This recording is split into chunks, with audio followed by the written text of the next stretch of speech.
Hello everybody, welcome back to Bubbles and Splash for yet another week. I hope you've had another good one and that you've been able to get out and do some exciting things on your walks and your time out.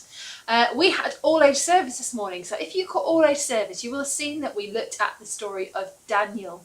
So if that is going to be our story again right now, we're going to show the cartoon again for all of our Bubbles and Splash fans. So if you've already been seeing all-age service, you can just skip ahead onto the craft video. If not, keep watching, there's a cartoon coming up. Stories of the Bible. Daniel in the Lion's Den. This is Daniel. Oh, hey! Who was a Jewish man who was taken to Babylon when he was very young. Yeah. Daniel loved God and followed God's rules. He talked to God 3 times a day and asked God for help often. Daniel served in the Babylonian king's court for many years. Yeah, I know him. And under many kings. Hey, Daniel. Daniel always proved himself to be more capable than all the other court officials. Thanks. Well, anytime. Daniel was serving under King Darius, and because of his great abilities, the king made plans to place him in charge of the entire empire. Wow, okay. The other court officials searched for some fault in Daniel, but they couldn't find anything wrong with him. He was faithful, responsible, and completely trustworthy.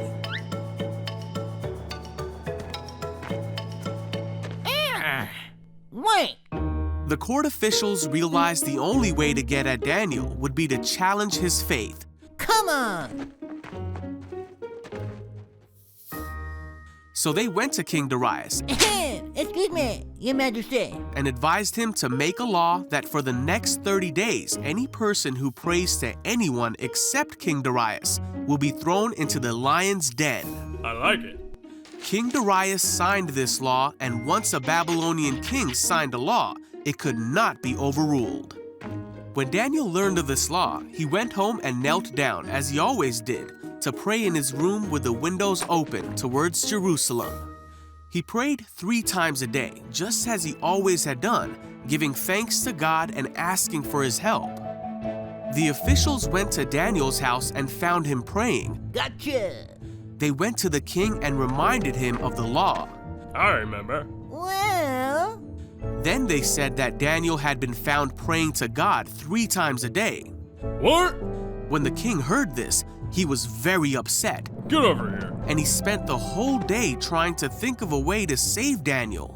wait, what? By that evening, the court officials came back to the king and reminded him that no law signed by the Babylonian king could be overruled.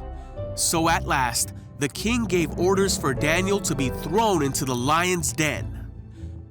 The king said to him, "May your God, who you serve faithfully, rescue you." Then the lion's den was sealed shut with Daniel inside. The king spent the night fasting and couldn't sleep. Then very early in the morning, the king hurried to the lion's den. He called out, Hey, Daniel. "Was your God able to rescue you from the lions?"